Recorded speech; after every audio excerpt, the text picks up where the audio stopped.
It's from way back in time when all the animals could talk to each other and chickens still had teeth. And Jack lived with his mum, and they lived on a farm, and it was a bad year, and it was a bad harvest, and they had next to nothing to eat. And Jack turned to his mum and said, "Mum, give us a cake and a jug of milk, and we'll be off to seek our fortune." And Mum said, "Take half a cake and half a jug of milk and go with me blessing. Or a whole cake and a whole jug of milk and go with that."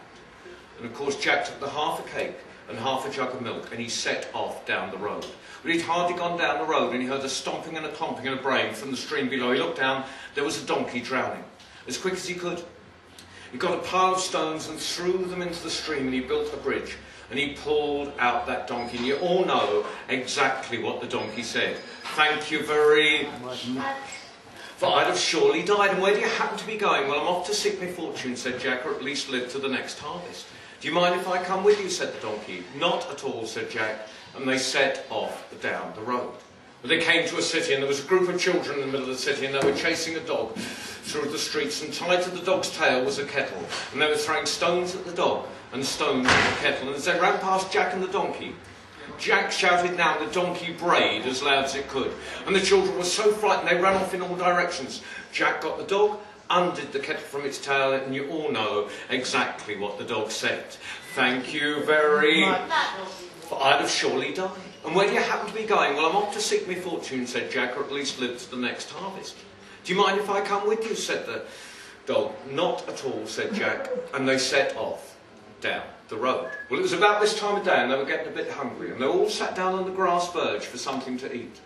And the dog was eating a bone, and the donkey was eating some thistles, and Jack was eating his cake, when along came a cat. And this is the honest truth, and call me a storyteller if I'm lying, but that cat was no thicker than this stick here. "Well, it looks like you've seen 9 rooftops since breakfast," said Jack. "Would you like a saucer of milk?" And of course the cat lapped up the saucer of milk, and you all know exactly what the cat said. "Thank you very much, for I'd have surely died." "And where do you happen to be going?" "Well, I'm off to seek my fortune," said Jack, "or at least live to the next harvest." "Do you mind if I come with you?" said the cat. "Not at all," said Jack, and they set off down the road. Well, they'd hardly gone down the road when running in front of them was a fox, and in the fox's mouth was a cockerel. "Quick, after him," said Jack, and the dog started chasing the fox, and the dog was running, the fox was running, the dog was running, the fox was running, the dog was running, the fox was running, the dog was nearly on the fox. The fox dropped the cockerel went back to Jack. You know exactly what the cockerel said. "Thank you very much, for I'd have surely died." "And where do you happen to be?" "Going. "We're off to seek our Fortune. or at least live to the next harvest. Do you mind if I come Hello. with you?" "Not at all," said Jack. and they set off down the road.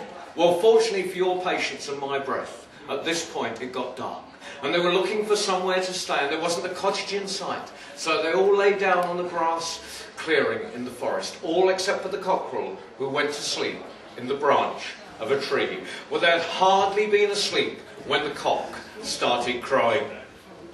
"What's all that noise?" said the donkey. "It must be morning," said the cockerel. "Look, there's a light over there. It must be the sun rising." "That's not the sun rising," said the donkey.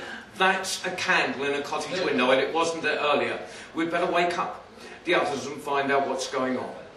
And Jack and all the animals crept down to the cottage, and they looked in through the window, and there inside were 6 robbers, and one was eating 6 chickens' legs, and one was drinking cider, and one was counting gold and silver.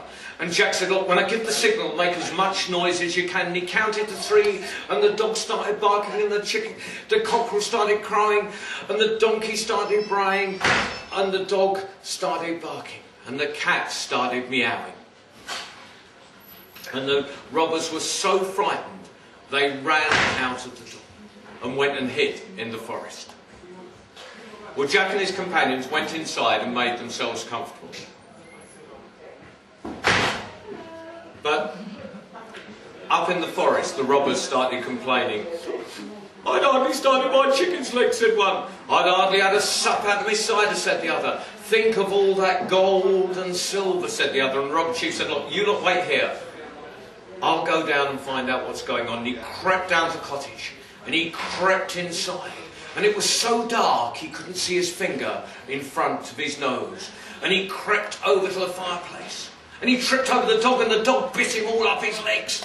And he ran into the kitchen, he tripped over the cat, and the cat scratched him all down the front. And he was running out the door, and the cockerel dropped down from the top of the door and pecked him all over his face. And he ran to the stable, and the donkey kicked him so hard, he flew all the way back to the woods. Whatever happened to you, said his friends. Well, it's like this.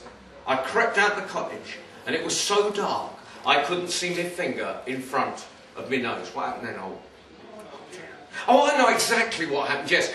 I went over to the fireplace, and there was an old woman carding wool. That's getting a big metal brush and brushing out the sheep's wool, getting it ready to spin. She got that big metal brush and stuck it all over my legs. Is that right?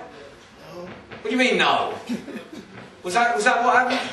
What happened to the fireplace then? The dog done it. The dog? The dog bit him all up his legs. Are you going to agree with him? Yeah. Absolutely, you know. Everyone sticks together. I know what it's like. I'm going to get it better this time. I ran into the kitchen, and there was a shoemender mending shoes, and he got his needle and he scratched me all down the front. No. What do you mean, no? Yes. No, what was it? What was it? Cat. It was the cat. It was okay, third time lucky. Cat scratched him down the front. Yes. Third time lucky. Cat. I was running out the door, and there was a little devil with a three-pronged fork, and he dropped down from the top door and he stuck it all over my face. Okay, tell me. It was a cockerel. It was the cockerel. Okay, adults can get it right sometimes. I am going to get this right this time. I went out to the stable, and there was a man with a big hammer, and he hit me so hard, I flew all the way back to the woods. No. Okay, tell me. Donkey. It was the donkey. Well, whatever happened, those robbers never went back to the cottage again, and Jack and his companions lived there in luxury for the rest of their life.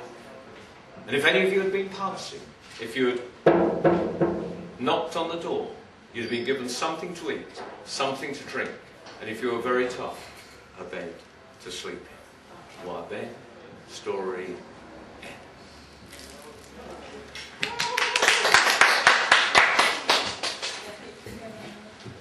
Right. That's one. Stand down.